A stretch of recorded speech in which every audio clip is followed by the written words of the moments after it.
j'ai 27 ans, je travaille depuis que j'ai 18 ans et 2022, c'est la première année où j'ai réussi à mettre des grosses sommes d'argent de côté. Bonjour à toutes, bonjour à tous et bienvenue dans cette nouvelle vidéo. Aujourd'hui, on va parler de comment être saisonnier, pourquoi être saisonnier, quel avantage ça peut donner et en quoi ça peut correspondre aussi à une vie de voyage et d'aventure avec moins de métro boulot dodo. C'est parti. Comme vous l'avez vu dans ma vidéo, je ne veux pas travailler, qui parle en fait du cercle vicieux dans lequel j'étais tombée, dans le sens où je ne faisais pas quelque chose qui me plaisait et que il fallait quand même que je sois une adulte et que je travaille pour vivre et subvenir à mes besoins. J'étais tombée dans ce truc de j'allais dans un taf, signer des CDI, et puis je me barrais toujours au bout de 3-4 mois parce que j'en pouvais plus, parce que j'avais l'impression de perdre mon temps, parce que je ne trouvais pas de sens à ce que je faisais et que du coup j'étais mal, tout simplement à l'idée de potentiellement gâcher ma vie en faisant quelque chose qui ne me rend pas heureuse. Et comme je vous disais dans cette vidéo, j'ai finalement compris que qu'en fait il y avait une fin à cela. La fin, c'est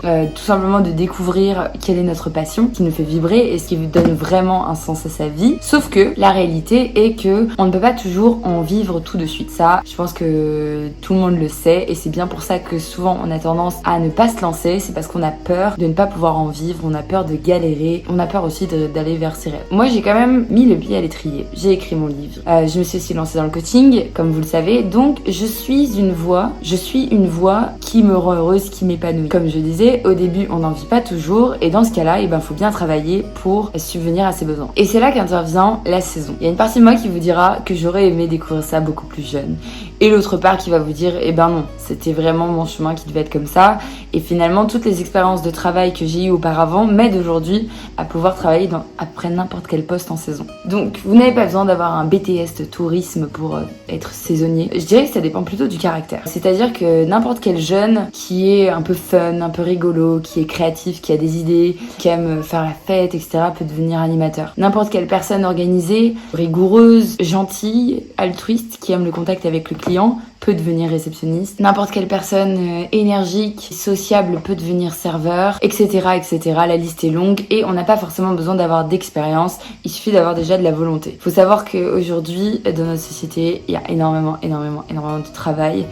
Et il y a beaucoup moins de gens qui veulent travailler. Ça s'explique de par notre génération, ça s'explique pour plein de choses, mais les saisons sont là justement pour nous permettre de travailler quelques mois et ensuite, avec l'argent qu'on aura réussi à économiser, faire ce qu'on a envie de faire. Notamment, moi, dans mon cas, c'est voyager. Donc là, actuellement, je suis à ma 3e saison et je suis en saison d'été dans un camping, je suis réceptionniste et c'est ce qui me permet de mettre de l'argent de côté pour après, en septembre, partir en voyage. L'intérêt premier de la saison, je dirais que c'est faire de l'argent parce que on est bien payé et on n'a aucune charge. Alors bien sûr, il faut choisir un poste logé et il y en a plein. La plupart des postes sont logés. J'ai été logée pendant les vendanges, j'ai été logée pendant ma saison au ski dans les Alpes et je suis logée là actuellement. Donc ça fait qu'il n'y a pas de grosses factures. Il n'y a pas de logement, d'assurance, d'impôts. On évite tout ça déjà, ça fait plaisir et ça fait qu'on a déjà beaucoup plus d'argent qui rentre dans notre poche. En gros, à part faire vos courses et mettre peut-être un peu d'essence de temps en temps et payer votre mutuelle, tout le reste c'est in the pocket. Donc vous avez un salaire plus élevé que d'habitude et en plus de ça vous avez moins de factures. Donc ça fait qu'à la fin vous vous retrouvez avec un joli pactole qui vous permet à réaliser un rêve. Même si c'est pas le sens de votre vie d'être serveuse, d'être plongeur, d'être réceptionniste, technicien, vous avez un objectif en tête et c'est sur une courte durée. Donc c'est beaucoup plus facile déjà de rester motivé et c'est beaucoup plus facile de tenir le coup, de se donner à fond, de prendre un 39 heures, de faire des heures sup, de taffer.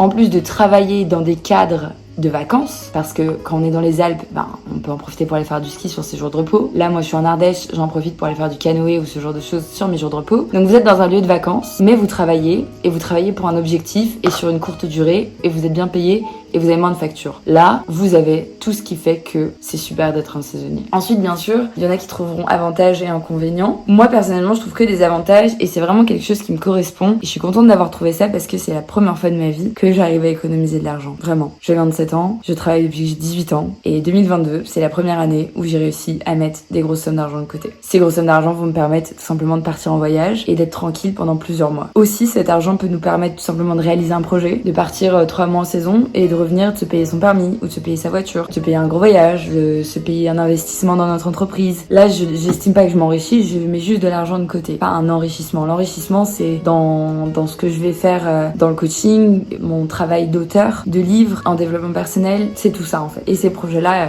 bien sûr, ils sont en cours, ils continuent de se développer à l'intérieur de mon petit crâne. Je tenais vraiment à vous partager ça parce que quand on est dans un conditionnement négatif de la vie est dure, le travail c'est chiant et j'ai pas envie de gâcher ma vie, j'ai pas envie de perdre du temps, comme j'ai pu l'être aussi, on est focalisé sur le négatif donc on voit que le négatif. Mais quand on apprend à reconditionner son cerveau de manière positive, et ben on apprend à voir des aspects positifs de la vie qu'on n'aurait pas soupçonné, et ça c'en est un pour moi. C'est surtout l'occasion de rencontrer des opportunités. Par exemple, à la montagne, j'ai rencontré un client avec qui je m'étais super bien entendue. En fait, c'était toute une famille, il y avait les parents et les 2 enfants, et je m'étais trop bien entendue avec le papa. On avait beaucoup parlé, et je lui avais parlé notamment du fait que je rêvais d'aller au Costa Rica, et c'est lui qui est venu en me disant, bah moi mon fils est allé au Costa Rica, il a travaillé dans une auberge de jeunesse, il recrute tout le temps des Français, si tu veux je te donne le contact, comme ça tu peux y aller. Pareil, j'ai eu donc la masseuse de l'hôtel dans lequel on travaillait dans les Alpes, qui est péruvienne, et qui nous a donné les coordonnées de sa maman pour quand on ira au Pérou, pour qu'on ait quelqu'un, si jamais il nous arrive quoi que ce soit, ou si on doit dire qu'on habite quelque part, voilà, donner ses coordonnées, ou même ça peut servir, on sait jamais. Enfin, c'est vraiment l'occasion de s'ouvrir au champ des possibles, parce qu'on va dans du nouveau, et dans le nouveau, on trouve les opportunités. L'univers nous donne aussi ce dont on a besoin. Donc n'hésitez pas à demander, communiquer, à laisser le champ des possibles ouvert surtout. Et je trouve que être saisonnier, ça permet de faire ça aussi. Je croise des gens de 18 à 30 ans en saison, et c'est aussi l'occasion de se faire des potes, c'est aussi l'occasion de passer des super soirées, c'est aussi l'occasion, voilà, de vivre et de pas être comme emprisonné dans un travail.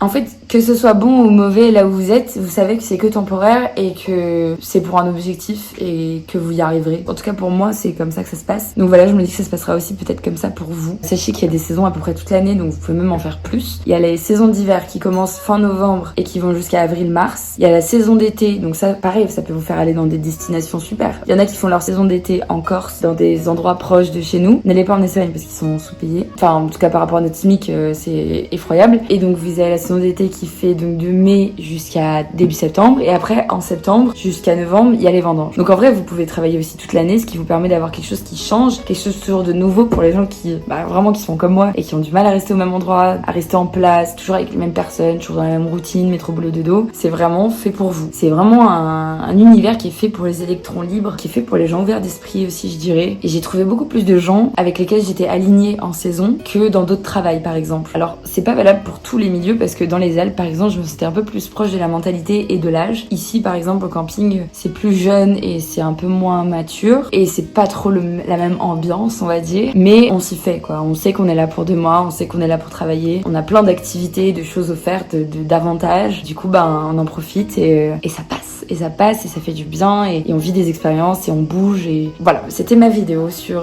être saisonnier, comment devenir saisonnier. Alors là, c'est très simple. Vous allez sur Indeed et vous faites saisonnier logé et vous choisissez là où vous voulez aller concrètement. Moi, j'ai mis Ardèche parce que je voulais aller en Ardèche. Du coup, ça m'a fait découvrir une nouvelle région où j'avais jamais été. Donc, au fur et à mesure, vraiment, je suis en train de faire toutes les régions de France. Et c'est bien parce que pour quelqu'un qui veut voyager dans le monde, au final, c'est bien de connaître son pays aussi. Donc voilà, je fais toutes les régions de France, là où il fait bon, là où j'ai envie d'aller. Et puis après, il faut avoir la tchatch, il faut s'entraîner à faire des entretiens, il faut s'entraîner à avoir confiance en soi et en ses capacités. Je pense que quand on manque d'expérience, il faut surtout mettre en avant ses capacités d'adaptation, sa volonté de travailler et son côté positif, parce que ça, c'est des choses qui jouent beaucoup. Et puis après, faut pas hésiter à se lancer, voilà, à aller au-delà de ses peurs et à y aller. Si ça doit marcher, ça marchera. Donc voilà, c'était un petit peu mon how-to devenir saisonnier et surtout pourquoi, qu'est-ce que ça peut vous apporter. J'espère que ça vous a éclairé. Si vous avez des questions, n'hésitez pas à les poser en commentaire, j'y répondrai. Vous pouvez aussi venir me suivre sur Instagram où je parle aussi de développement personnel et de plein d'autres choses, de la vie courante. Je vous partage un petit peu toutes mes découvertes et ce que je fais, où est-ce que je vais, les beaux endroits, etc.